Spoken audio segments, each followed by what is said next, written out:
Korang tengok ni, sport bike tapi bajet bawah 40k.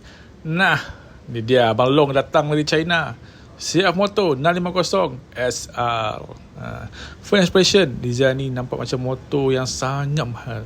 Fairing padu, lampu LED tajam. Sekali pandang kan macam motor 1000cc. Sekali pandang, ni 1000cc ke? 100cc ni. Enjin dia 650cc, 2 silinder. Bunyi dia bukan bunyi nyamuk tau. Bunyi dia macam garau sikit. Vum, vum, vum, vum.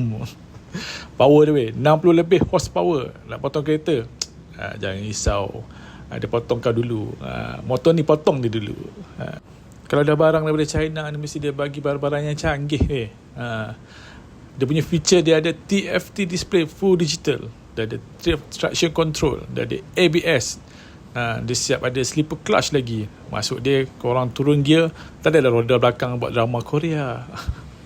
Okay, position dia tak terlalu tunduk. So nak buat daily ride pun boleh ni. Tak ada masalah ni nak buat daily ride ni. Ni bukan jenis sakit pinggang lepas 10 minit macam X car dulu. Okay, tapi satu benda lah, bila park motor sebelah mahal ni, orang tetap tengok motor car dulu. Bukan motor orang sebelah, tengok motor car dulu. Ini brand apa ni? Brand mana ni?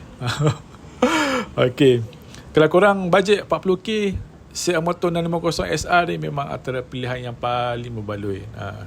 Value for money lah orang cakap. So kalau korang team design ke team performance, check komen sikit.